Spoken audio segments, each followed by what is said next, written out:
Hello everyone, स्वागत है आप सभी का मेरे YouTube channel the natural world power of Hindi में। और आज की क्लास में हम पढ़ेंगे क्रिया। क्रिया क्या है, उसके कितने भेद होते हैं, ये आज की क्लास में हम देखेंगे। ठीक है, चलिए देखते हैं सबसे पहले कि क्रिया क्या होती है। क्रिया जिस शब्द अथवा शब्द समूह के द्वारा किसी कार्य के होने अथवा किए जाने का बोध होता है, उसे हम क्रिया कहते हैं। मतलब हम जब कोई काम करते हैं तो उस काम का करना क्रिया होता है। जैसे हम अभी कहें कि हम पढ़ाई कर रहे हैं, तो करना क्या है? क्रिया है।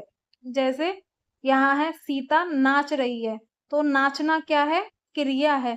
वह दूध पी रहा है, तो पीना क्या है? क्रिया है।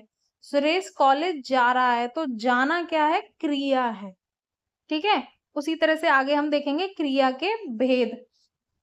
सबसे पहले हम देखते हैं सकर्मक क्रिया। ऐसी क्रिया जिसके साथ कर्म भी होता है उसे हम सकर्मक क्रिया कहते हैं। जैसे वह खाना खा रहा है, तो यहाँ पे खा रहा है क्रिया है और खाना एक कर्म है। ठीक है, वहीं आगे है अकर्मक क्रिया। ऐसी क्रिया जिसके साथ कर्म नहीं होता उसे हम अकर्मक क्रिया कहते हैं। जैसे वह सो रहा है, यहाँ सो रहा है एक क्रिया है, लेकिन यहाँ कोई कर्म नहीं है। ठीक है, वहीं आगे हम देखते हैं द्विकर्मक क्रिया। द्विकर्मक क्रिया वह क्रिया होती है जिसका अर्थ स्पष्ट करने के लिए वाक्य में दो कर्म प्रयुक्त होते हैं।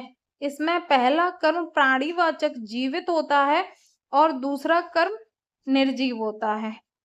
जैसे सोहन ने गुरुजी को प्रणाम किया, तो यहाँ पे गुरुजी प्राणीवाचक कर्म है और प्रणाम करना क्रिया है। नर्स रोगी को दवा पिलाती है, तो यहाँ पे जो रोगी है वो एक प्राणीवाचक कर्म है और दवा निर्जीव कर्म है।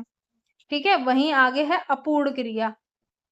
एक ऐसी क्रिया होती है जिसे अपना अर्थ पूरा करने के लिए वाक्य में किसी संज्ञा, सर्वनाम या विशेषण की आवश्यकता होती है।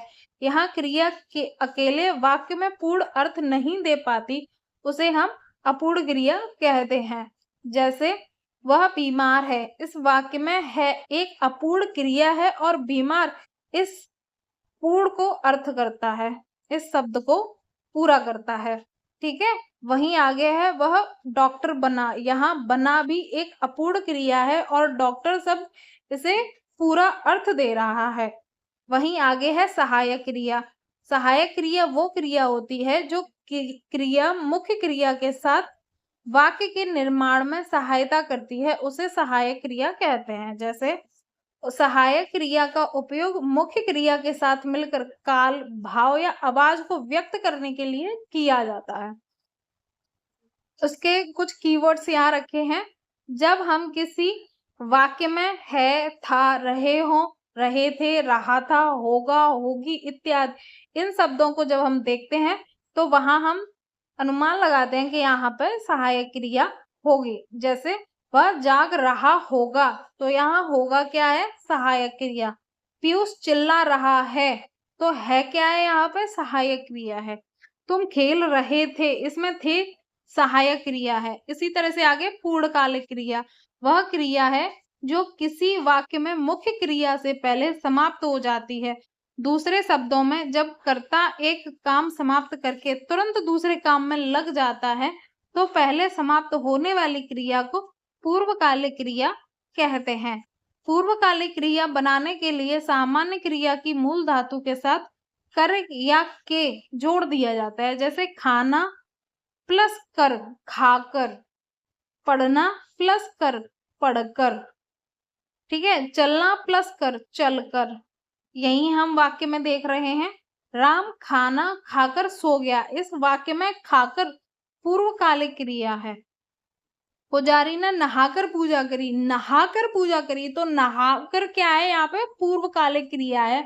मतलब जो हम काम पहले कर चुके हैं वो यहाँ पे पूर्वकालिक क्रिया होगी। जो चोर सामान चुराकर भाग गया, इस वाक्य में चुराकर भागा, भागना भी एक क्रिया है लेकिन चुराकर भागा, चुराना भी एक क्रिया है। तो यहाँ पूर्व पहले जो काम हुआ है वो है चुराकर। तो यहाँ पर पूर्वकालिक क्रिया चुराकर बनेगी। ठीक है, तो आज की क्लास में बस इतना ही। कल मिलेंगे अपने नेक्स्ट टॉपिक के साथ। अगर आपको मेरी क्लास अच्छी लगी हो तो इस क्लास की पीडीएफ मेरे Telegram channel the natural word power of Hindi के साथ आप जुड़ सकते हो। वहां आपको सभी क्लासेस की पीडीएफ प्रोवाइड करा दी जाती है।